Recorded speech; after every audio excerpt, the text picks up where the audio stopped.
മോഹൻലാലിനോട് താങ്കൾ പറയുന്നുണ്ട് big boss house ഒരു നരകമാണ് എന്ന്.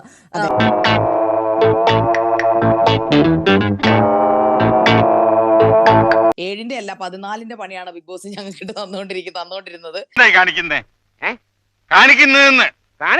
നമുക്ക് ഫുഡില്ല, ഭക്ഷണം, നോർമൽ നമുക്ക് ഡ്രസ് ഇല്ല, ബേസിക് നീഡ്സ് ഒക്കെ അവിടെ റിജക്റ്റഡ് ആണ്. അതൊക്കെ സംഭവം ഞങ്ങളോടല്ലാതെ വേറെ ആരോടെങ്കിലും പറഞ്ഞോ? എനിക്കൊന്ന് ആദ്യത്തെ ഒരു 5th 6th ഡേയിലൊക്കെ ഞങ്ങൾ മുഴുപട്ടിണിയിലാണ്. എനിക്കറിഞ്ഞൂടാ. ഇറ്റ്സ് ഓഫ് കോഴ്സ് ഹെല്ലെന്ന് എനിക്ക് തോന്നിയിട്ടുണ്ട്. വേണ്ടിയിരുന്നില്ല എന്ന് പലവട്ടം തോന്നിയിരുന്നു. പക്ഷേ അതിന് സ്ഥിരീകരണം കൊടുക്കാതിരിക്കാൻ പല കാരണങ്ങളുണ്ട്. സോ കുറച്ച് ക്വാളിറ്റി കണ്ടന്റ്സ് കൊടുക്കണം, ക്വാളിറ്റി ആയിട്ടുള്ള ഡിബേറ്റ്സ് അവിടെ വരണം. എന്നൊക്കെയാണ് ഞാൻ ആഗ്രഹിച്ചത്. എന്താണ് പറയാത്തത്? ഞാൻ സൈലന്റ് ആക്കിയതാണ്, എന്നെ മ്യൂട്ട് അടിച്ചതാണ് ഞാൻ പലപ്പോഴും. ഇനി ആരെങ്കിലും ചോദിച്ചാ പറയൂ. അവിടുത്തെ കണ്ടസ്റ്റൻസിന്റെ ഭാഗത്തു നിന്നുണ്ടായിട്ടുള്ള കുറെ അറിവില്ലായ്മകൾ എന്നെ വല്ലാതെ ചൊടിപ്പിച്ചിരുന്നു. നമ്മൾ തമ്മിൽ സ്നേഹിതന്മാരാണെന്ന് മറ്റുള്ളവർ കരുതട്ടെ, അതല്ലേ അതിന്റെ ഭംഗി. അവിടെ ഒരു കണ്ടസ്റ്റന്റ് ഉണ്ടായിരുന്നു, എന്നെ പാമ്പെന്നൊക്കെ വിളിക്കുകയും ഒരു ഗായകൻ, അതിന്റെ പേര് ഞാൻ പറയുന്നില്ല, എല്ലാവർക്കും അറിയാൻ പറ്റും. ഇവനൊക്കെ എവിടെ എന്തുകൊണ്ടാണ് അത്തരത്തിൽ നരകമാണ് എന്ന് പറയാനുള്ള ഒരു വലിയ വാക്കാണത്. പറഞ്ഞിട്ടുണ്ടെങ്കിൽ നിന്റെ മീശ ഞാൻ പോയി തീർക്കും, മനസ്സിലായോ?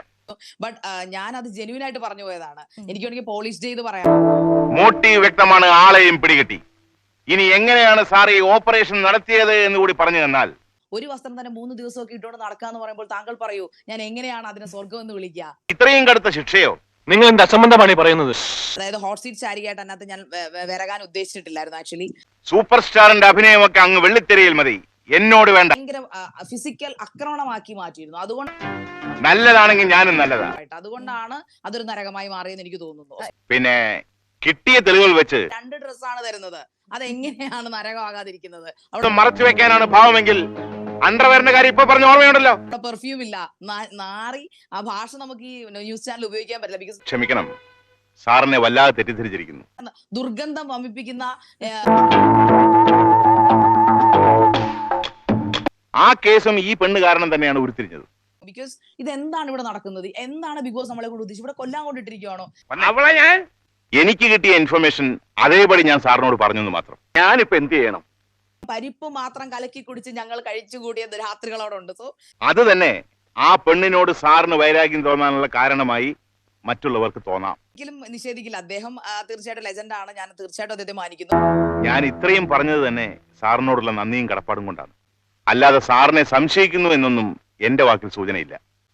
മതി മതി മതി മതി.